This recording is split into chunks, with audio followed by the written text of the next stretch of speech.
Okay, we should be live. Thank you everyone for joining us, and let's just give folks maybe one more minute to keep trickling in.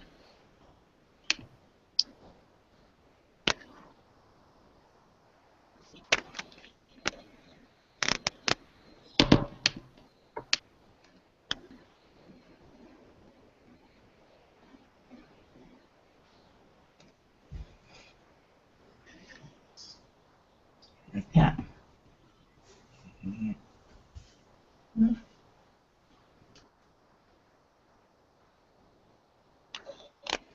Just one moment, folks. We'll be starting soon.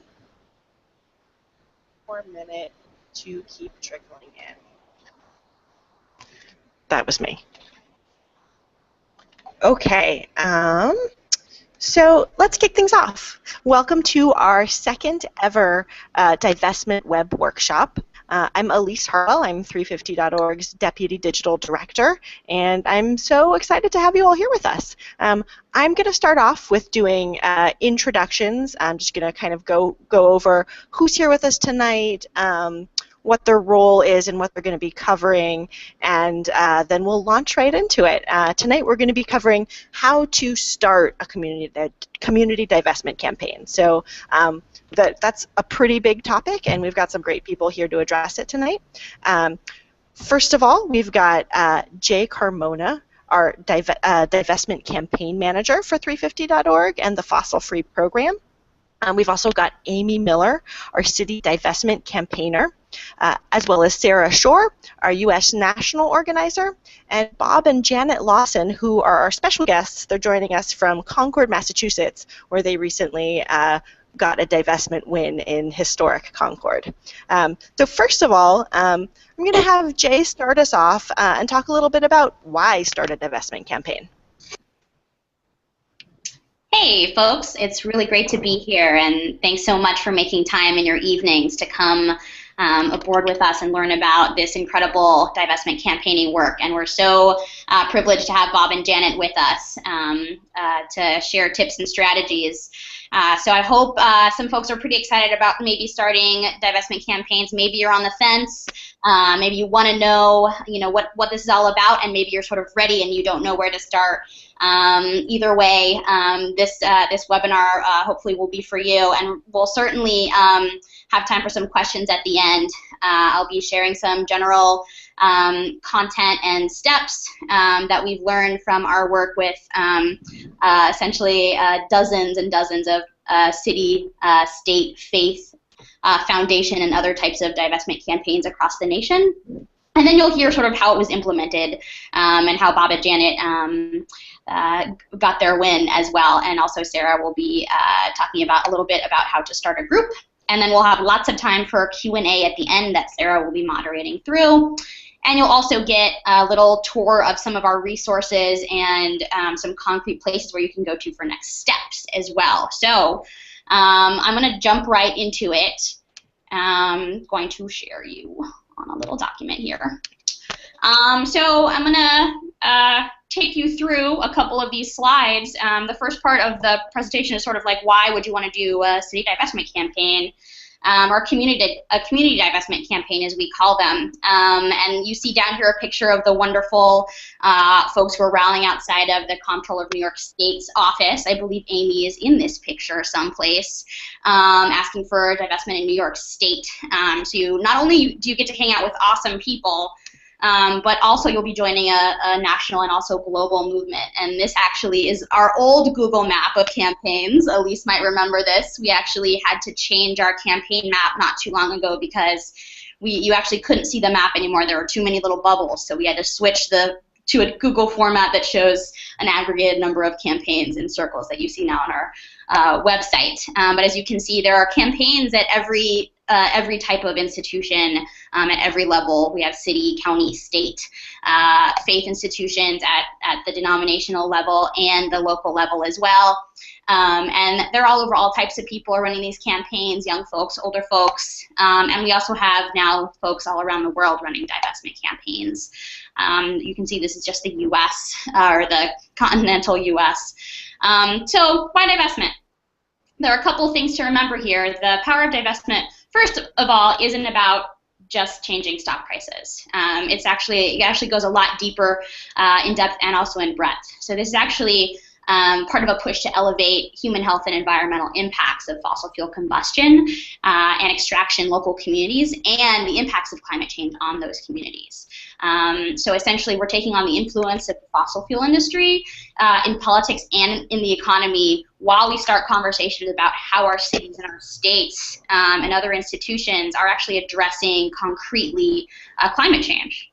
And something you'll learn quickly is that part of this is about actually stigmatizing these companies and generating demand for alternatives to the fossil fuel industry, and also taking on the influence of the political influence of the fossil fuel industry directly. And the other reason to take on one of these campaigns is, they're working. So we have a couple of victories on this slide: 11 colleges and universities, 23 cities. That's, I think, actually our old number. I don't think we've added +1 of Concord there. And essentially, we're really shifting dialogue from debate just about climate science to really a debate and reimagining sort of the future of the economy and the global economy, and also thinking about how salient is the fossil fuel industry going to be in the future, and what does their influence look like. We're also really clearing the way for environmental organizers to enter into a conversation about the economy and about a transition to a lower carbon world. And you can see some of the impacts of that all over, but you can also see it in the recent IPCC report summary. Actually calls for changing investment patterns. They don't call for divestment directly, but they do call for changing investment patterns and reduce investment in fossil fuels. So they kind of say divestment in general. So really sort of like the big picture here, and there's a great, actually our first webinar workshop in this series was talking about our theory of change for divestment. So if you're interested in sort of like why divestment and the deeper issues at play here and why this is really strategic tactic for right now and the big picture, take a look at that workshop recording. That's online. But there are two things to remember. One, we really need more resilient local communities and infrastructure, especially energy infrastructure and transportation at the local level. And so looking at moving our money and taking control of a dialogue about the economy is a central piece to that. And then the other thing we need is carbon restrictive legislation in the long term to help incentivize that transition. And so you can see how we might want to be clearing the way for those things to actually happen and for us to move forward past the sort of fossil fuel economy and how divestment gets us there. It also gets us organized, gets us talking with each other, gets us working with different allies, and gets us really excited about moving into the future and taking control of our economy. So there are just those are just a few sort of benefits of looking at this, and we really think that divestment will work, and it's a critical time to do it and to shift our economy right now. So I'll shift now to talking about sort of how campaigns really generally are structured, divestment campaigns. And again, this is going to be really general. I think one of the interesting things I found about working with campaigns all across the U.S. is how different city government structures actually are. Even one would imagine that our city governments are as structured as like our chain of McDonald's or something like that they all look the same on the inside, but they actually don't. They're a little bit different. Different officials are elected in different places. So obviously this is going to be pretty general information about how these campaigns are structured. And what to remember is the critical piece here for you all to think about as you step forward into these campaigns is who's actually making the decision to divest. And sometimes it takes a little research. And sometimes you have to take a little bit of look at basically how your city's maybe pension funds are structured. There are two types of pension funds structures in cities, and I'll talk a little bit about faith, but that's actually a little bit somewhat more standard. So there's a small city that doesn't have its own pension fund. So a lot of small cities, and indeed every city in some states, depending on your state laws, might actually invest their employee pension funds at the state level. So they pool them all together like a mutual fund. It has bigger clout. They can save on fees that way. It makes a lot of sense for some reason. But that also means that your local city may not have direct control over their own pension fund. And this is true for pretty much for every city in Massachusetts, in fact, because of the laws, for example, and a couple of other states too. And then there's another type of city, which is a large city that actually is big enough to control its own pension fund. So we have our San Franciscos and our New Yorks that actually have a large enough investment where they pay their own investment fees and they have their own pretty large or several large public pension funds.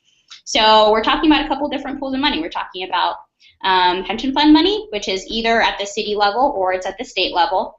And then we're talking about maybe other city investment money. Usually these are smaller pools of money that are actually not tied up in the pension funds, but actually might be tied up at the city level. So those could be controlled by the financial executive. So like a treasurer, if your city has a city secretary, sometimes they'll be under them. But sometimes if you get your city to actually go through and check out its investments, you'll find that there are small pools of money that can actually be divested even outside of pension funds. So I always recommend you take a look at your city, all of your city investments, even if you think that they are all tied up in pension fund money. A little anecdote about this is from Berkeley, the town of Berkeley, California, known as a very progressive town in many places. One would imagine they don't have very much fossil fuel money, but actually when we ran through and looked at all of the funds in Berkeley, California, we found a couple $100,000 that was actually invested in fossil fuels. And so what I like to tell people is even if you don't think your city has fossil fuel money, if Berkeley, California has it, right? Progressive bastion in the U.S., chances are your city has it too. So always good to run through that. And essentially every city pension fund will have fossil fuel investments.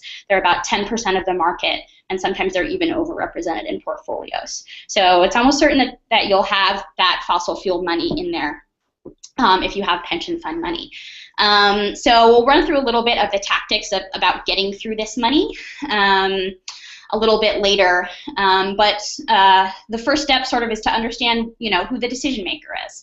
So if your city is small and it has a pension fund at the state level, or it's bundled up with other pension funds, what you can do is get a resolution passed. And that's essentially a policy statement of the legislative body. So it's two things. One is it's a very clear statement about the issue, and to the rest of the government, essentially, that this is what the legislative body thinks, and they should follow through with that. Usually, those types of statements are enough to get something like a city manager to move any of the city investments and anything like that. You can also make sure that your resolution calls on the state. So the city as a customer of the state pension fund can call on the state pension fund. And we're finding that at the state level, the pressure builds the more cities you get to divest. And the folks in Massachusetts have been very brilliantly taking this strategy on, and the pressure has been mounting. It's also definitely worked to move pieces in California as well. So you can see how the city strategy really, like that power can really build into a state level strategy as well. Or you can just divest your city, and that's an incredible win for the rest of the movement too. Everyone will want to hear about it and know how you did it as well. So these campaigns are fairly easy. So once you understand who the decision maker is and what you want them to do, you structure your campaign to put pressure on that person or body and influence them. So for example, if you decide your decision maker is actually a pension board, then you can look pretty easily at how the city council can influence them with a resolution, for example, that calls on them to divest, even if the city can't order them to divest. We can work through that a little bit later. But essentially, the way you get started is the way that anybody gets started sort of taking on a social justice issue, which is to get together with a couple of your friends and start having meetings. Essentially after that, you basically decide how you want to go at your target. You may well decide that all it's going to take is a couple of letters, and that may well actually be it, where you just contact a city council member, the head of your church board of trustees, and they'll do it, and they'll say, oh, this makes total sense. And sometimes they'll push back a little bit, and sometimes they'll push back a lot. And you can sort of structure your campaign around how you want to approach and what you want to do, and we'll also be there to sort of walk you through that. But again, some campaigns will be really easy, some will be harder, but really getting started is the key. Sometimes you don't know until you start knocking on doors and start pushing on different elected officials just how much they love the fossil fuel industry, essentially, or how invested they are in sort of the economy as it is right now, very fossil fuel dominated. But again, you can't really get anywhere unless you get a couple folks together and really start taking this on and tasking through it. So I'm going to turn it over to Sarah for a couple minutes so that she can talk to you about how to sort of like get folks in that room. And Sarah is one of our organizing team, basically one of our local group builder extraordinaires, and she's very good at this. So she's going to offer some tips about how to get folks in that room initially. Hi all, thanks for coming. So yeah, I'm just going to give a really quick rundown of how you might want to start your group and some quick tips to get you started. So like Jay said, the first thing you'll want to do is to just organize a group, and usually that means organizing a first meeting. So you'll want to, one, find a space to meet. Seems simple. Sometimes it's hard to do. And you'll want to think about an agenda ahead of time. When you have people coming to a meeting, you really want to make sure they're engaged when they come, so thinking through an agenda is really important. And most importantly, you'll want to get people to the meeting. A few tips about how to do that, a few different places where you can reach out. You can reach out directly to friends and family through email, through phone. You can go door to door, tell your neighbors, tell them why you're passionate, tell them why you're starting this divestment campaign, and get them involved. You can also reach out to folks through your churches, synagogues, mosques, any religious institutions. A lot of our divestment campaigns have actually been started by church committees. You can also, look into parent-teacher associations or parents groups. A lot of parents are really concerned about climate change, and this is a way to get involved. You can also spread the word about your meeting through Facebook. You can create a Facebook event and put it out through Facebook, through Twitter, through other social media channels, and through email. But the number one thing that I would say is don't rely on email and Facebook and online resources. Picking up the phone and having conversations with people face-to-face is the most effective way to get people involved in your group and to get people to come to a first meeting, and hopefully continuing to come to meetings. And once you have that first initial group together, I think it's really important to just be, have a really welcoming first meeting, invite people back a second time, and start to meet regularly. And just a side note, if you want your divestment campaign to become an officially recognized 350 group, you can do that. A lot of our 350 groups have formed through divestment campaigns, and you can find out how to do that at world.350.org. We have local 350 groups. That said, your divestment campaign definitely does not have to be a 350 group. It can just be a divestment campaign in your city or at your church or wherever you are. So that's all from me. I will pass it back to Jay. Thanks, Sarah. That was awesome. And Sarah's also another great resource for just asking sort of like group questions. How do we structure our group? Or what are the roles within a group, potentially? And those are really important questions, and there are some really good sort of tips and tricks that we've learned organizing these types of campaigns around the country that we can offer to you if you are, so you don't feel like you need to reinvent the wheel. Organizing your group. And it can also, the great thing about also having sort of like online tools to kind of supplement what we're doing is that a lot of the time, sometimes these structures can be pretty informal and be melded to exactly what you all, want and need in your community and what makes sense as well. So we are a pretty decentralized campaigning apparatus here, so we like to work with, campaigns that are structured in a way that makes sense for you all locally. So I'm going to talk a little bit about tactics. about the tools of the trade for campaigning, and a couple of notes about strategy. It's hard to sort of confer everything about campaign strategy in a couple minutes, but really the key is thinking about actually how to get your decision maker to give you what you want. So the key piece here is to think about who has power over your decision maker and who they listen to. So I mentioned before that there are two types of cities, ones that own their own pension funds and ones that have their pension fund money invested at the state level, which is sort of a small versus large question. And churches also have investments either at the church level or at the denomination-wide level, and sometimes both, actually. And there'll be boards of trustees potentially that potentially oversee those pools of money too. Sometimes they're called investment committees at churches. And there are a bunch of different rallies and tactics, that you all can use and tools to actually make your campaign run. And different tactics are for different things. So, for example, I wouldn't use a rally for every need that I have. So say my initial need is maybe to get together with folks and have a meeting. There are actually a lot of ways to do that, a lot of creative ways.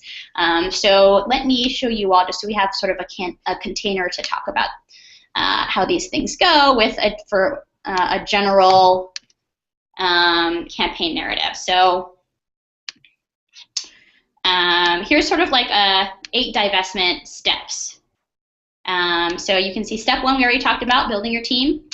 That's actually, the first major sort of like speed bump in campaigning, is really building that team, getting it together. Building a team is also something that we think about kind of like as ongoing. As you expand and you need new roles and new volunteers to pick up different tasks and you start to feel overloaded, it's all about bringing more folks into that team and expanding to do the work that you actually want to do. Step 2 is a little bit of campaign planning. Now, those of us who are natural planners, we could probably do this forever. But what you do need and what you should think about is basically how to leverage that power, your power over your campaign target. Your power might be numbers. What I usually say is that no one's ever gone wrong by building the numbers and building a really good constituency and a loud constituency outside with the campaign. But you may decide that you have enough connections internally. You have a really great city council ally or something like that. You don't need as big an outside campaign, at least to start out with, to start drafting a resolution, start going for it. Step 3, you see building support. This is the getting folks on board, getting them to sign petitions. This is a great time to start talking about how you are sort of like showing that there are lots of people engaged with you. So there are lots of ways to do this. Postcards, petitions. Elise is going to walk you through our amazing petition software at Fossil Free and how some of that's been used. Rallies are a great way to show that support, but it sort of like builds into step 4, which is turning up the heat. So usually, in fact, these decision makers don't move either quick enough, or sometimes they don't actually move at all to our requests initially for divestment. Now, turning up the heat sounds a little confrontational, but it doesn't necessarily have to look like loud, angry rallies or something like that. It could actually look like just more people coming to meet them. There are basically a 1,000,001 ways to show strength, and to actually, the scariest thing to politicians is a big coalition and a well-organized group of people. So there are a lot of ways to show that strength in that organization, especially in community context. I mean, maybe if your community doesn't do a lot of rallies, that means that one could have big impact, but maybe it's not the thing that you want to do first. Maybe first you want to do, a sign holding, or actually you want to sit down and do meetings first, or deliver them, alarm clocks to wake them up to climate change or something like that. So you can see how step 4 kind of fades into step 5, which is pressuring the decision makers. And this is essentially where you sort of like can decide to maybe deliver your petition signatures, but it's essentially putting enough pressure on the decision maker where they have to say yes or no. Yes, I'll do what you want, or here I'll commit to what you want to do, or no, I won't. The central demands around divestment are really simple. It's 1, immediately freeze all new investments in the top 200 fossil fuel companies.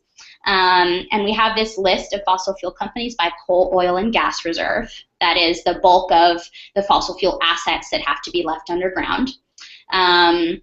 So you can say, 1 is to freeze those assets, and 2 is to divest all assets, including commingled and direct investments over a period of 5 years. So it's basically a really simple twofold demand that you're asking them, or you're asking them to essentially push to, say, a pension board or something like that.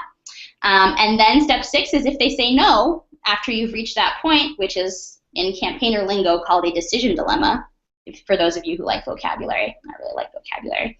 So step 6 is escalation. So it's if they don't say yes immediately, or frequently what we see is a lot of foot dragging. I know y'all are really surprised. Politicians sometimes drag their feet. I know. Don't act super surprised. But this piece is about kind of escalating, and what's your next step to put a timeline on it, or to get them to commit, or to bring in new forces to actually leverage them. And then steps 7 and 8 are really fun. It's securing and publicizing an agreement. And then step 8 is following up and making sure that they are actually doing it. So you can see, there's actually maybe a lot of time in steps 4, 5, and 6. Sometimes you have to go through the sort of 3, 4, 5, 6 steps until, this is one that's lather, rinse, repeat as needed until you have secured and publicized an agreement. So that's our really general campaign steps for divestment. Let me find my window here. So I hope those were somewhat helpful. The other piece here is that you have a lot of different creative ways to show support, and a lot of great online tools to use. If you have a board or city council that wants to know all of the stuff about divestment, you can ask for an info session. We're actually doing that in the city of San Francisco before the San Francisco Retirement Board next week or the week after next, where we're sitting down for 2 hours and we're bringing a bunch of financial experts to talk to them about divestment and trying to get them to divest and recognize the implications of investing in fossil fuels. You can also have meetings, like I said, a rally. There are all kinds of amazing, wonderful, creative tactics out there that you can use, and online tools, such as our fossil-free petition campaign. Now, there are a couple of different ways, actually, to do petitions. Some people think that if you start a petition, what that petition is to do is basically their entire campaign, right? It's like, I'm going to get a bunch of signatures on this campaign, on this petition, and then I'm going to deliver it, and they're going to say yes. But unfortunately, that's not really the way that it works. What actually makes a little bit more sense is to use your petition in a couple of ways. One, to leverage power, but actually, 2, to really actually recruit people and get folks to come out to your meetings. And so to really work that petition into the way that you're thinking about having it leverage power onto your decision makers. So to kind of like fit it into your campaign strategy. So figure out what you want to do with the petition, how you're going to deliver it, and how to move forward. And once you've sort of placed that within your strategy, then you can start gathering signatures on it. And at this point, I think I'm going to turn it over to Elise, who is going to talk you through and walk you through our awesome petition creation tool and tell you how to use it. Elise. Thanks, Jay. So you mentioned you don't necessarily want a petition, right? But it's really recommended because it's useful for a number of things. One, it's a web presence. It's a good first point of contact for folks. If you are tabling at an event or at the farmer's market with your clipboard and whatnot, and people want to know where to go, if you don't have a website, and a website is of course recommended, but if you're a campaign just starting out, you might not have an easy way to create a website from scratch. A petition is a nice place to send people as a first point of contact. 2, it's great for base building. So it is a tool to leverage power. It's also a tool to create power. So anyone who signs your petition, that's someone who's indicated to you that they're interested in your campaign, and they're a great a target for you to then get them more involved. You then have the ability to contact them afterwards. So I am going to show you our petition tool. This lives at campaigns.gofossilfree.org. Actually, if you go to gofossilfree.org, you can click the campaigns tab, and you'll also get there. This is a tool that 350.org's fossil-free team created for you all to use, and it's free for you to use, and we really welcome you to try it out. So one moment while my screen share working, and I'm actually going to go through and create a petition with you live, just to sort of like make sure you all understand that it's really, really quite simple. So here we are. Campaigns.gofossilfree.org, and Sarah and or Jay, let me know if for some reason my screen share is not working properly, because I'm not going to be looking at it. All right, so here we are. Start a campaign, and it is going to ask you to log in and create an account on the platform, and you're going to want to do that because that's going to be useful for you later when you want to follow up with people. So first of all, you're gonna think about your petition title. This is a new campaign. It's got some suggestions here as to what you might want to ask. Some of the standard asks that we use across the board, kind of boilerplate copy essentially. But if you're starting a new campaign, think about your petition title. Think about you should probably use the word divest or go fossil free, or and the name of your town, or the body that you are trying to influence with this petition. So, for example, let's say I'm in Springfield, Iowa. I might call this Fossil Free Springfield. Who am I petitioning? So this is where you do that research, and you might want to do that before you start your petition. Highly recommended. But let's say we've already done the research here. We've gone through those initial steps that Jay was talking about, and we've decided that the City Council is the right target for this petition. So City Council, what do you want them to do? This is the actual text of the petition proper. This is what people are signing their name to. When they sign your petition, they're saying, yes, me too, to this text.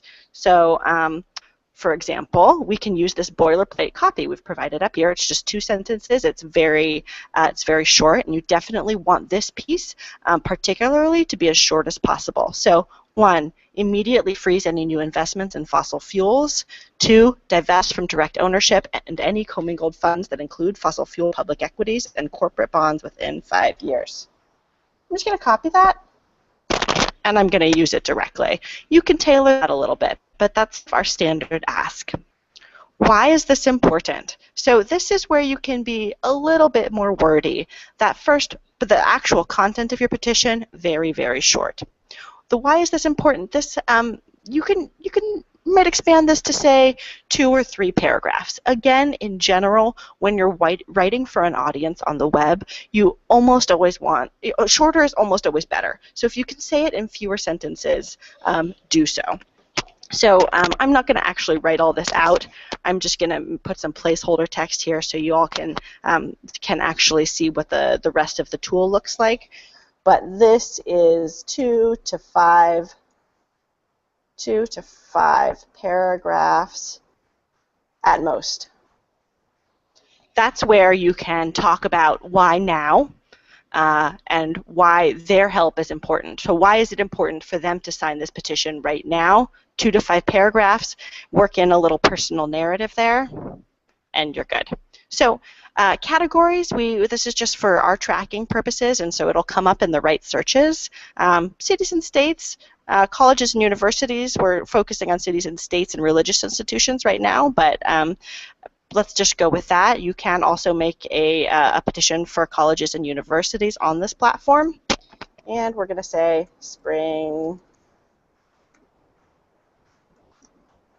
Springfield, Iowa. And that's so it will show up on our map when people search for it.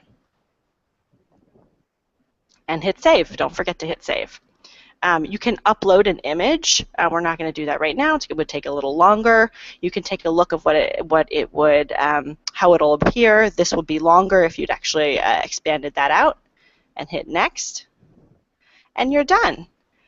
And I'll take a moment to look at you all face to face again.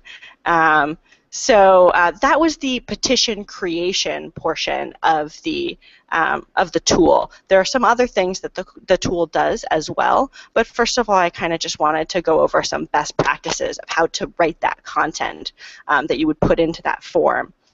First of all, so know your audience. Think about what that audience means for your tone and your voice. Do you want to come off as very authoritative? Do you want to come off as scientific? Probably you do. You probably want to be speaking from a place of authority. You probably want to cite any scientific claims that you're making so that people who aren't necessarily already in your camp can be won over by the narrative that you're creating. Again, shorter, almost always better. Don't make that why portion of the petition, don't make that more than 2 or 4, 2 to 5 paragraphs. 5 is really pushing it. But I would say 3 is probably ideal, and that's short little blocks of text, because this is a good rule of thumb. If you can't scan it, people won't be able to digest it. Scannability is king on the internet. So this is a big part of my job every day. I'm writing text for 350.org's various web platforms, and I'm constantly having to remind myself people actually aren't reading, they're scanning. Think about the way you browse the web yourself, and think about how quickly people move through that. So make sure that the content you're putting out there can be scanned, that it's simple to read, that it's in a really authoritative tone, but also has a little bit of your own voice in it. You also want in that section to include what we call a theory of change, and this goes out to all of you who like the vocabulary. So your theory of change in campaigner speak is how you actually imagine this change that you want to make in the world is going to happen. How are you going to get from point A to point B? What is the mechanism that's going to happen to take folks from signing this petition? You actually want to explain that, folks, a little bit. Even though it might seem obvious, you want to tell them by signing this petition, they're adding their voice to the call, and they're adding and building power. You want to explain it to them a little bit. It only really takes maybe like 1 or 2 sentences, but make sure you have a little bit of explanation in there that tells them why signing will make a difference. And signing will make a difference. I mean, this is why we're doing this. But the other thing that signing the petition does is gives you access, it gives you the ability to follow up with them again. And so I'm going to go back and go over a couple of those tools that you have after you've created your petition. So this is what we call the petition management dashboard, and everyone who creates a petition on the platform has access to a dashboard like this. The platform will send you an automatic email. You'll log on with the login you created, and you'll be able to, up here in the corner under your name, once you've logged in, you'll have your campaigns there, and you can access your dashboard that way. So this dashboard lets you do a couple of things. So this is the Getting Started page, and it's prompting you to share on various forms of social media as well as with email. But you can also click Email Supporters, and you actually do not have access to the emails themselves, but the platform gives you the ability to contact people via email. So this is actually you just put your email right in here, and we do have some templates for you to use for various situations. For example, you have a win, we have a little template you can use for that. You have a report back of an action, we have a little template for that, as well as for the petition delivery. But you can put whatever you want here in this space, and that will, you click send once you're happy with it. You can change the formatting and whatnot. Mostly simple formatting is better. Make sure, again, scannability is key, simplicity is key, and shorter the better.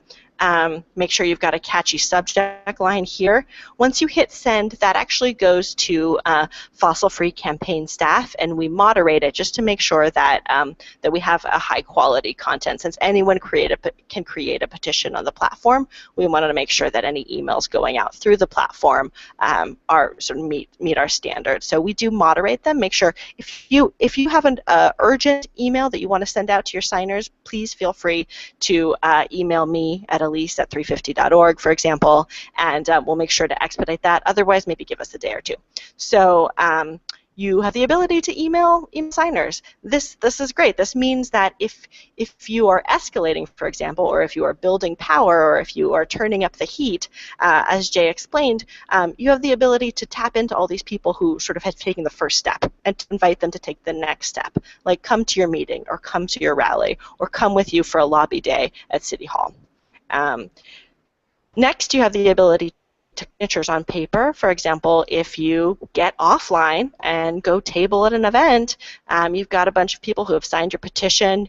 You have the ability to enter those signers here on your online petition so that they'll be reflected there and you'll be able to follow up with them later. Last tab, deliver. Delivering the petition. You can download your signers, and this is again just the names of your signers as well as their locations. When it matters where they're located. You can download in either a printable PDF or a CSV, which can be converted into an Excel spreadsheet. Or you could email, we have some templates and tips for emailing your targets, following up, some tips for an in-person delivery, etc. We also have a lot of those resources on gofossilfree.org proper, which is there.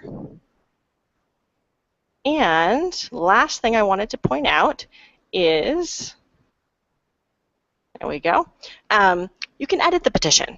So if, for example, you take a look at it later and you're like, you know what, I was a little too wordy. I have 6 paragraphs and I go on, I don't need quite that much. Click Edit Petition from your dashboard and you can upload that image. You can change. This is a different actually petition I'm looking at right now, so it's different from the one we created together. But you can change your target. You can actually change the content of the petition. You can change the why text. You can also here at the bottom add an external site URL or a Facebook page URL so that folks can contact you via other methods or connect with your larger campaign or your larger organization. You always have the ability to edit your petition.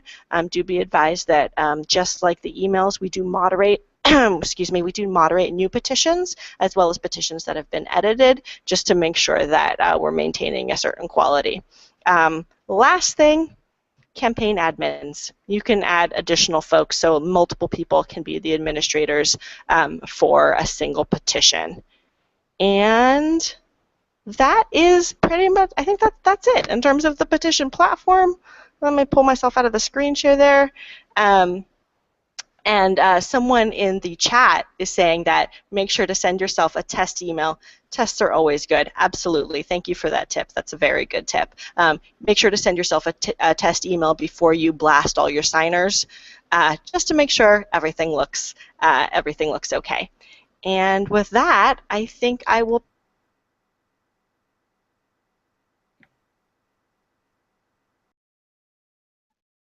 Are you muted, Jay? No, I'm not. Hi. No, I mean, now I'm not. Luckily, I wasn't talking. Hey, everybody.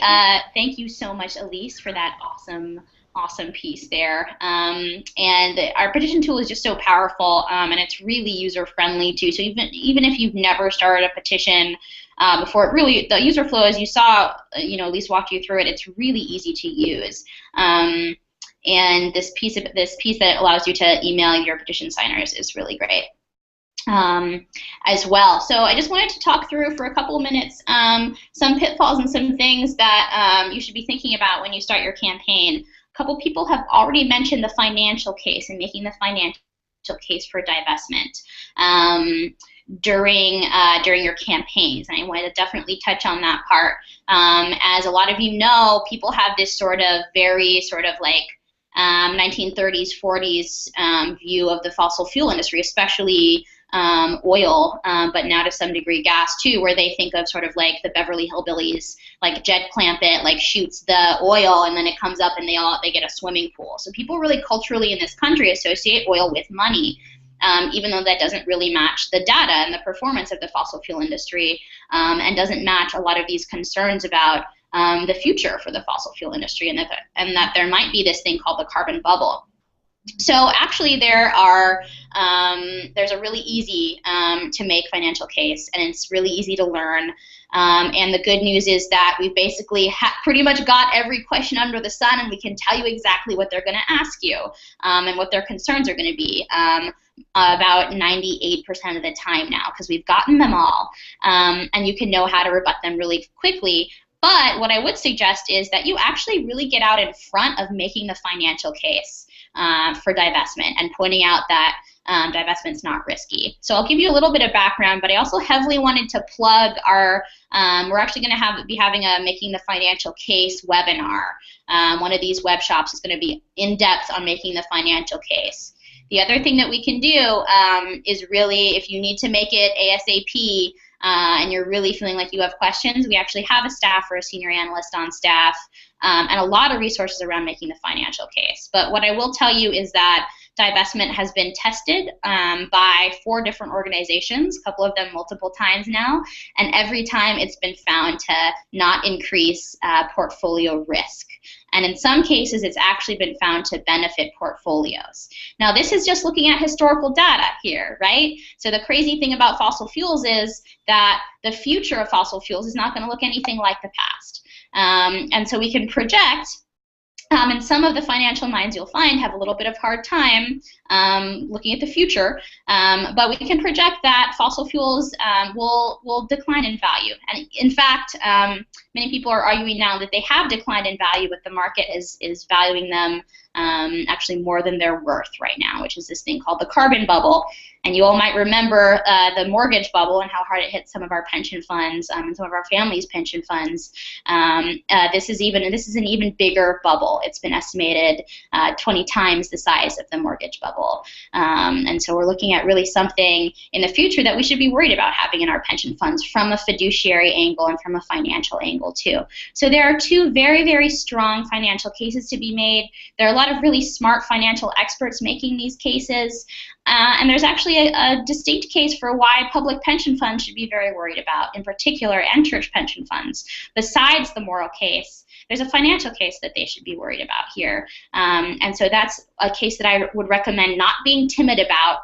Once you let them kind of get a hold of the message and start saying, oh, we're worried about this costing us money, you have to make it as impossible for them to say that as possible. So there's a lot of ways to do that. We have a lot of financial experts and a lot of writing and a lot of reports that you can hand over to them, and we'll walk you through all of those reports and making all of those cases as well. So that's the major pitfall I want to talk through. Again, we'll have more time to delve into that in the future.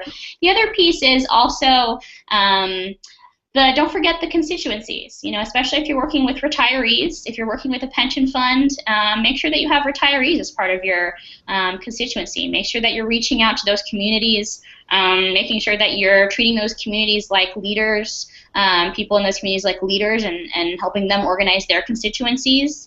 The other thing to think about is that a lot of times labor represents a lot of folks that are involved in pension funds, and a lot of city government workers, police and firefighters, all of which have pension fund money. Teachers, for example, as well. A lot of those folks are labor, and so actually reaching out to the labor unions and understanding that most labor unions and most folks in labor unions are already concerned about climate change. It's not something that's completely off their radar, but they're like most folks. They don't actually know what they can do.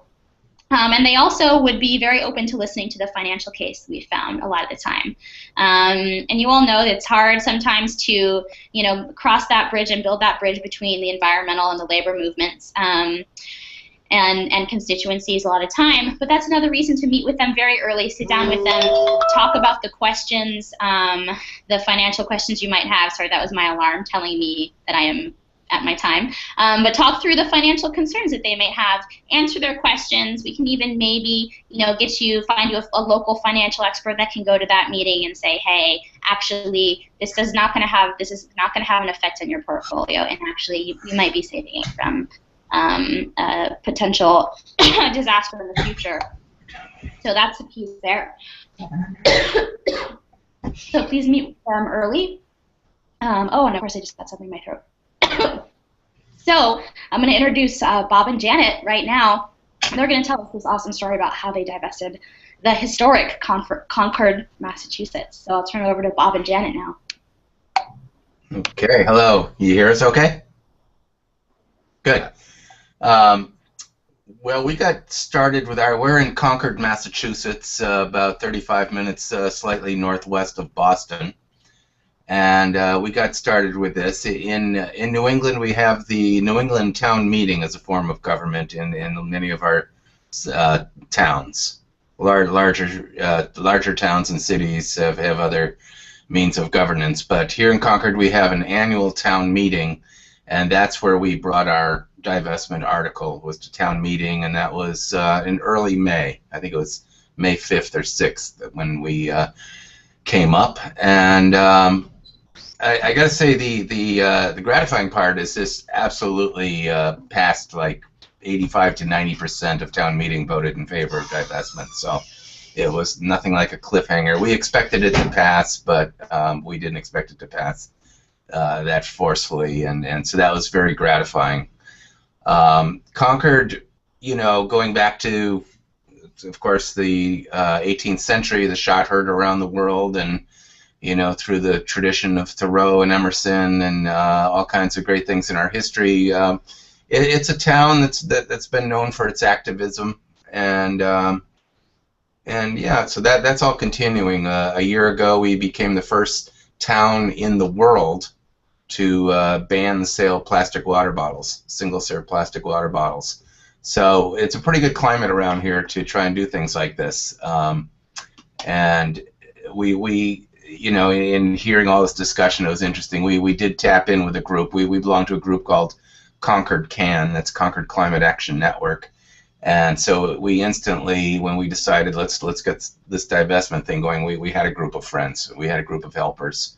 And that really does make a difference, because it can get very onerous. Janet here did, I'd say, 80% of all the work, so we'll credit her for that. But it was really good to have many friends. She kept rewriting our town meeting presentation. We had 6 minutes to present at town meeting, and we did that with a PowerPoint slideshow.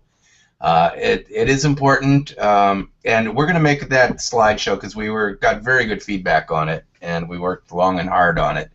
And from what I heard, people thought it was really excellent. So we're going to make that available just to show you like our take on it, and anyone wants to steal anything from it, they're more than welcome. We didn't invent all this, we're just gathering ideas from each other. And you'll be able to get it, I think, through Go Fossil Free. Yes. So our odyssey really began in January. Bob said, I want a divestment resolution this time at town meeting. We didn't do a resolution in the past, but we observed one happening. So we need 10 signatures, basically, to put an article on the warrant. And writing the article may be the hardest thing about that, but you can get sample language from Go Fossil Free.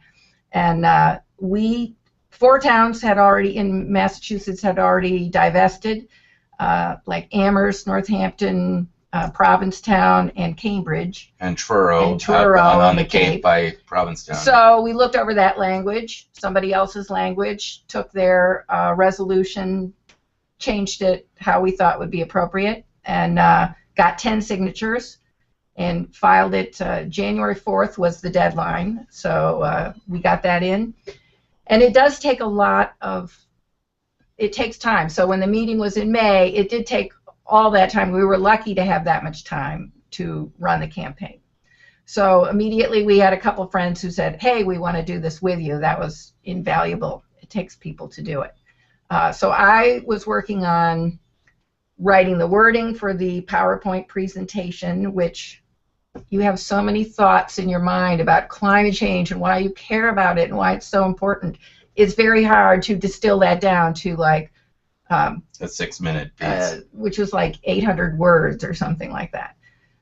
So I kept rewriting it, and every morning I wake up and think, oh, I think I'll change that sentence. Yeah. So be prepared to get obsessed, but it was also cathartic and good to do. And Bob is good at doing PowerPoint visuals, and he did that part.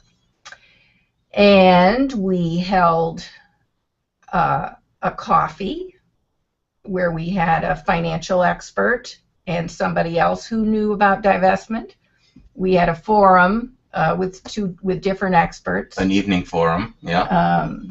And we wrote articles for the newspaper. The local newspaper was very happy to publish articles because this is town politics. We had friends who would write letters to the editor in support of that's a lot of this sort of groundwork and getting with your petition and getting your group of helpers. Because as town meeting was approaching, I didn't even really know if anyone in town knew that this was coming up.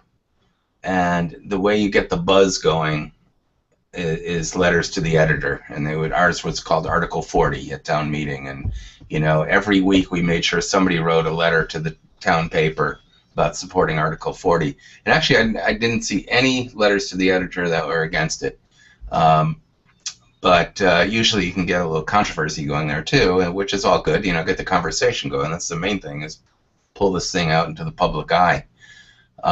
So I think letter writing to the paper is really good, and as we got close, it seemed like, and then we started a phone campaign. Now, not everybody has to do this, but we just had some eager beaver helpers. Well, in our town, people, especially from the previous resolution, but there were people who had phone lists, and you can actually from the water bottle resolution. From the water bottle resolution, right. But you can also go and get these lists, like registered Democrats are likely to be your supporters. Yeah. Then you have their phone number. And we would have groups of people come over to our house with cell phone and call people up. Now, we'd have little calling parties, for a few nights a week for about 4 weeks. So we did call about 700 people, which. But I thought that was one of the best things about divestment. We've been with Concord Climate Action Network for 5 years, and we would have movie events and speaker events, and it was all educating. And then people come, and largely the same group, but people come to those, they go home, and nothing really happens. So in this case, you just call people who aren't your normal choir, you call them up on the phone, and you tell them climate change is a serious problem, that you're very concerned about it, and divestment is a way to take some action. And so having a decision point makes all the difference in being able to bring the conversation up and have something to talk about. I mean, I think that's the beauty of the divestment movement, and maybe I'm off base on this, but to my mind, it's a way to bring the conversation forward. A lot of people feel like divestment isn't going to solve the climate crisis. It's got to be legislation. And I agree with that, but to even get legislation, you need to get a lot more conversation going, raise a lot more awareness, and the divestment movement does that beautifully. Just one neat offshoot. Tomorrow morning, we got a guy coming to our house who's from Japan. He's a reporter. A reporter from Japan, and he says he has a readership of like over 10 million. And he's going to sit down and spend a good part of the day with us talking about the divestment thing and go back and write an article about it. And I'm thinking, how great is that? Millions and millions of people might read this. And so it's just keeping, and if we hadn't done the divestment, I mean, we haven't hurt Exxon any by doing this, but we haven't made them feel comfortable about it. It does put pressure. Well, it sure does, especially as it grows. Incidentally, in terms of growing, we started off and it said like 22 cities or 23. We became the 23rd, I think.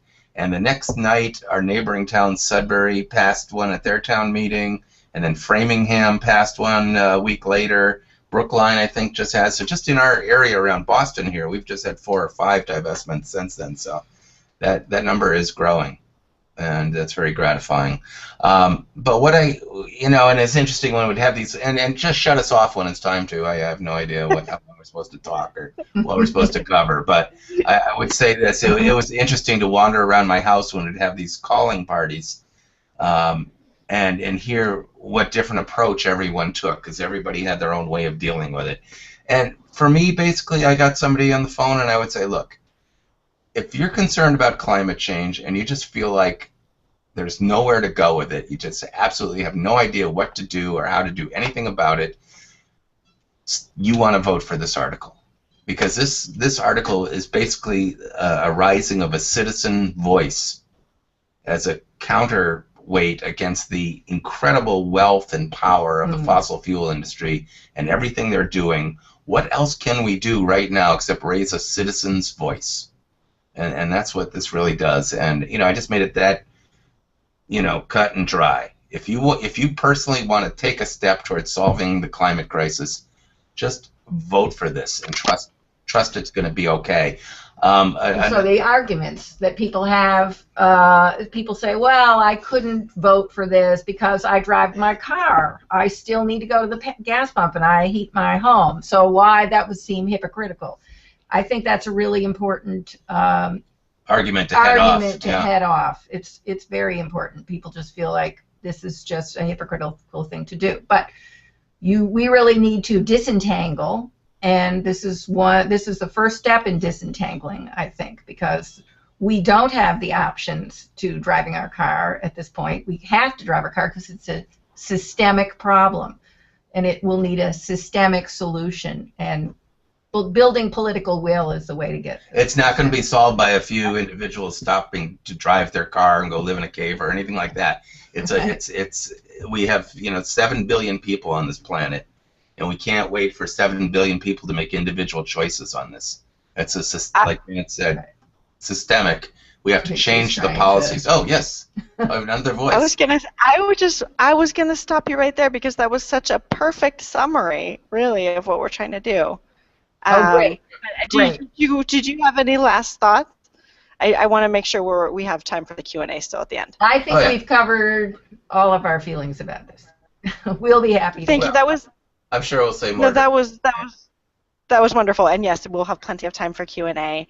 And I think that last point you made about collective action and really like taking this is the thing you can do when you're really not sure how to take action as an individual. This is how we take action collectively and move the conversation forward. So thank you for summing it up so beautifully. I wanted to, before we do the Q&A, just really quickly let Jay and Amy both talk a little bit about how we at Fossil Free can support you all out there starting your own divestment campaigns.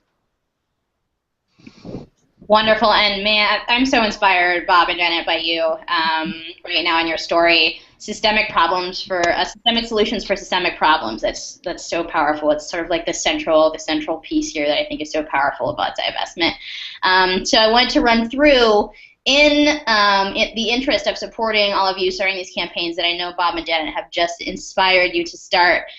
Just wanted to walk you through a couple of the awesome resources that we have at 350 for you to run this. I've seen a lot of questions in the chat box about resources. So I first wanted to introduce the most dynamic resource, the new resource we have, who is Amy Miller, our new city divestment campaigner. And Amy's just going to give you a quick overview about what she does and how she can help. And Amy's going to be the one following up with you all and answering questions. So you have one person that you can email, Amy, and she will be the gateway to all the other information in her brain as well. And then we're going to just run through quickly the resources page on Go Fossil Free so you can all see it. Amy?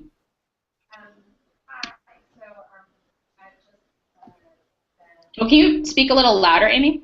Or get close to your mic? Is that better? Oh, way better. That's better. Okay. Sorry about that. So I've just joined the team here about a month ago, and I'm so excited to be here. What I'm doing is I'm working with the local groups across the country, all the divestment campaigns, and I'm excited to have new groups to work with. Those that you're going to be starting soon or already have. I'm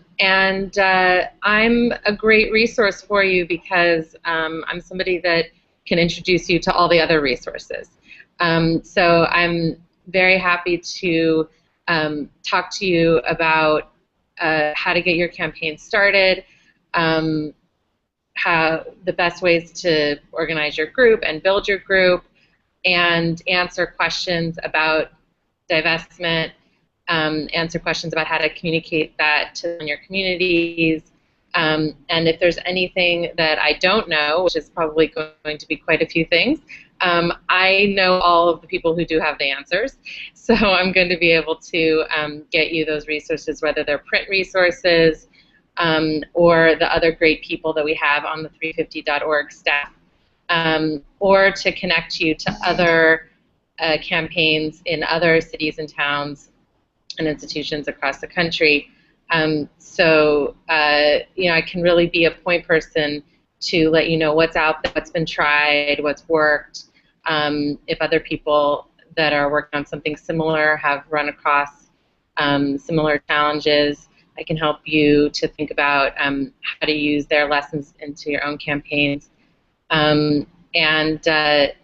Just to be someone there to bounce ideas off of, or talk through any of the moments in your campaign to move them forward. Thanks, Amy. And Amy's just amyamy@350.org. We'll send out her email in the chat, hopefully. So if you have questions, please follow up with her directly. Really quickly here, I want to take you through the resources page that we have, which is, of course, not showing up on my screen. Here we go.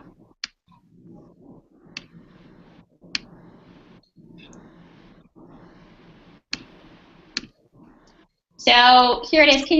Does that look good, Elise? Can you see that? I'm not looking at the chat right now. So this is our, as you can see at the top, hopefully, gofossilfree.org/resources. We'll put a link to this in our follow-up email so you can find this. The other thing to note about this page is actually we have so many resources now that we have to redesign this page. We have to redesign the whole website. But note that this will change in a couple months. But for right now, this is what we have. We'll put some of these new resources up at the top. So we'll put the PowerPoint that I was showing you, which is actually a longer introductory PowerPoint about the divestment movement. And Bob and Joan have generously offered to put up their PowerPoint and some of their resources that they used in their campaign work for you all to use as well.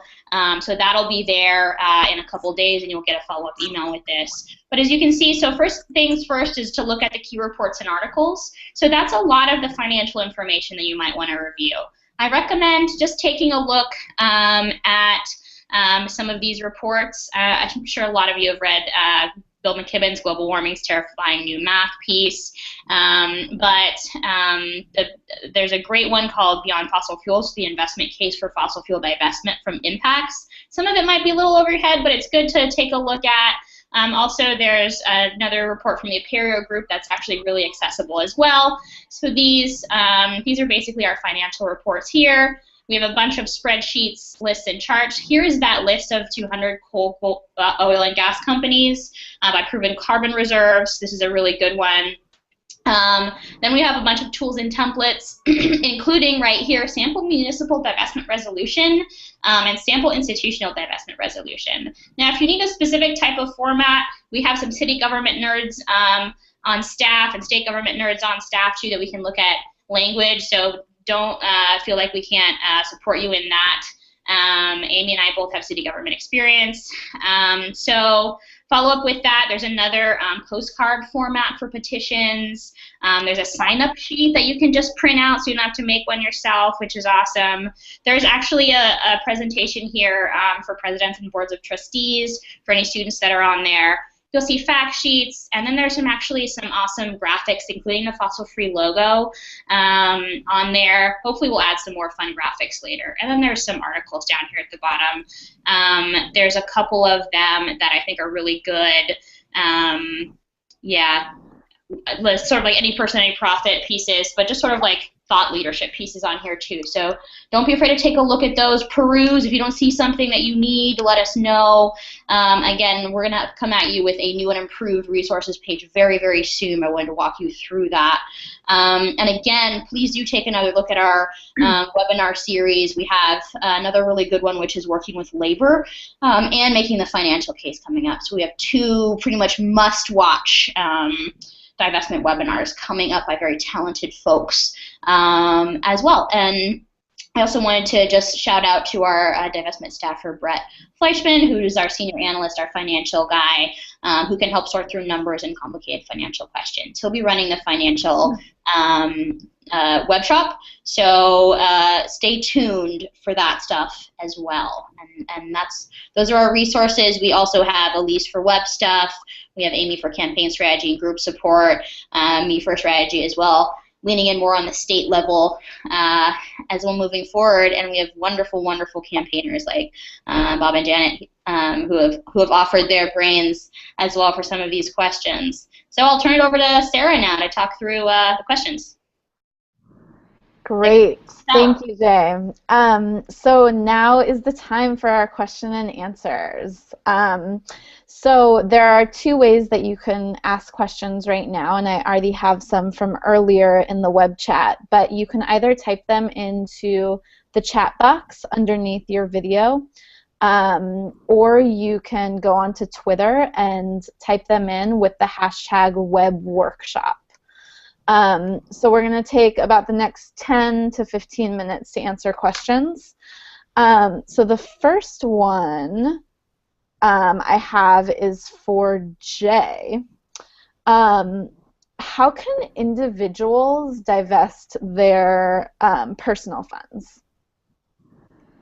Yeah, absolutely. This is a great one. And it's also a great story to tell as part of your divestment campaign. Hey, I did it with my money. I think my city should do it too. We have a wonderful web resource to walk you through that process. People have basically pledged to divest over $5 million from that page from their personal funds. It's called gofossilfree.org/mymoney. Maybe Elise or Sarah, you could type that in. But you go through that, and essentially it walks you through a step-by-step process to divest your personal funds. Of course, we're not financial experts about your personal funds, so we highly suggest that you consult the right folks. As part of that, some people, your funds may be actually invested in a larger mutual fund like TIAA CREF if you're a teacher. Some folks have BlackRock, and a lot of those big organizations now are even offering fossil fuel-free options. And you can hurry them along and get them to offer more fossil-free options if you pressure them and tell them that you'll leave if they don't offer one soon. So there's great little campaigning moments around that. But I highly suggest you take a look at that page. And there are some wonderful divestment leaders in the financial industry who've offered fossil-free portfolio options very, very soon out there and really get it. Who are resources for questions as well that are accessible via that personal money divestment page too. Awesome, thank you, Jay. This is a question for Bob and Janet. Were you able to grow? You said that you had an initial group of climate folks that you worked with before you started this divestment campaign. Did that group grow through you working on divestment, and how did you bring in new people to the group? Well, again, no, it didn't really grow. We kind of tapped in. I mentioned that last year our town meeting had banned the sale of single-serve plastic water bottles. So there was a lot of people who worked on that sort of came, well, not a lot, but a handful of people who worked hard on that came over to us. But our Concord Can group, our Climate Action Network, we're a pretty small group. There's about 10 of us that go on year after year after year. But the allies we got on the outside were mainly kind of water bottle activists who decided they wanted to just keep going. But we should also mention that we're part of 350 MA, which is a statewide, it's not 350.org, but it's a statewide group that with similar goals and a similar name, and that organization has two campaigns divestment and governor's legacy. And so being in the divestment part of that also helped us, through that group, we were communicating with other towns who were working on this. People in that group were working on other towns, and that gave us a lot of moral support too, and feeding ideas back to the people who are working for Sudbury and Framingham. Yeah. Awesome. Thank you, guys. Really laid the groundwork before this campaign with the educational events. Mm-hmm. Cool. Thank you. So this is a question for Elise from Colin. How can we use social media to help our legislative pressure campaigns? And how can we, well, let's start with that. How can we use social media to help our legislative pressure campaigns? Sure. Can you hear me? That's a great question.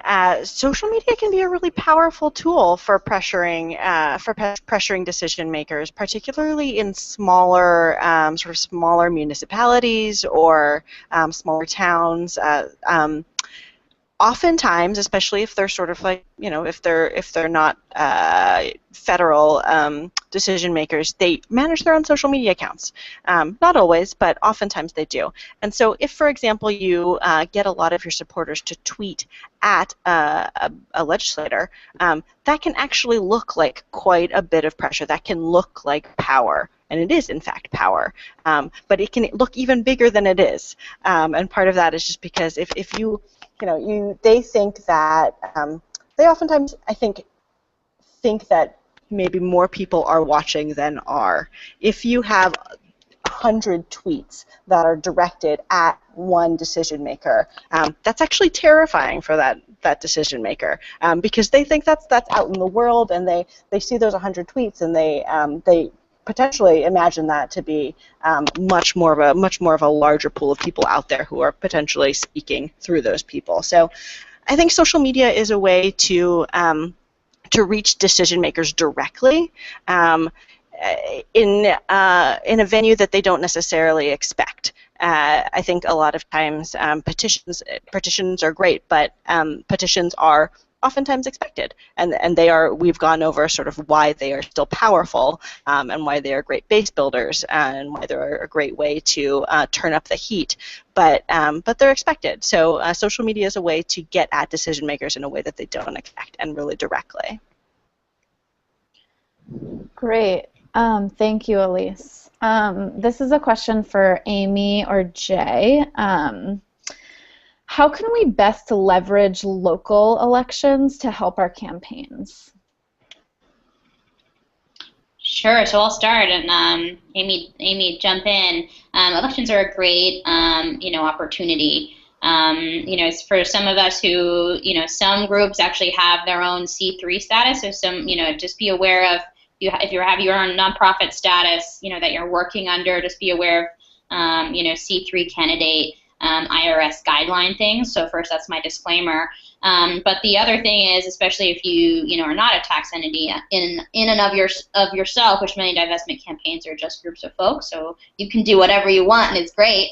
That there are ways to lean into the election to get, especially folks who are not supportive of divestment to come out and at least say something, and to pressure them, and also to get folks who are supportive of divestment to come out, and actually you can start little candidate races amongst each other to come out and be the first one to come and support divestment. I think this worked. You could see this in some of the work that Massachusetts have done with the gubernatorial candidates, but you can actually get some pretty strong commitments from your candidates. So to move stuff forward, and you can even push against, say a city council member who is blocking divestment in a lot of ways. And then the other thing is pension boards actually have elections themselves, and so leaning into pension board elections too, and moving that stuff around.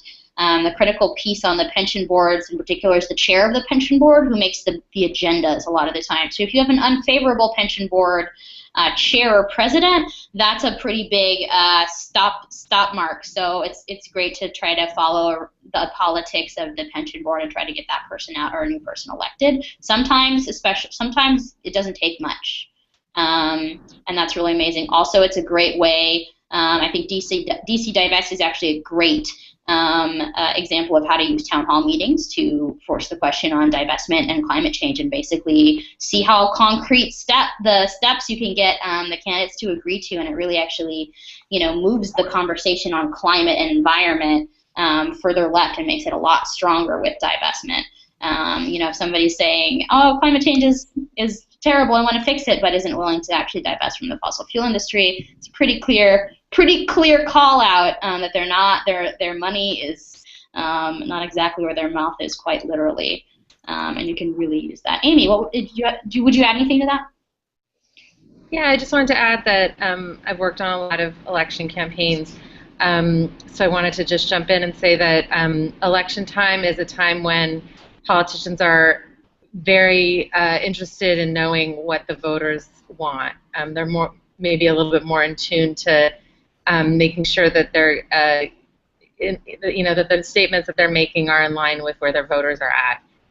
So first of all, think about that's the pressure point at that time are the people who vote. So if you can have those voters in that district, the people who are involved in that election, to communicate their interest in divestment with the candidates. And there's so many ways to do that, because you can do a questionnaire as a group and give it to them to make a statement about where they stand on the issues. There are candidate forums, and you can talk to their staff. You can usually find them, possibly on the street campaigning. So there's so many time. That's a time when politicians are kind of out there in public interfacing with you. And then I was also going to say, though, make sure that if you do get them saying that they support divestment during the campaign, to go back to them after they're elected and just solidify that commitment, because things can change after the election, and we want to hold them accountable for what they said during the campaign process. Great. Thank you, guys. So we have time for one or two more questions. This is a question from Beth, who said that her city has no current direct investments in fossil fuels. Are there examples of cities like that who have passed divestment resolutions or are working on passing divestment resolutions?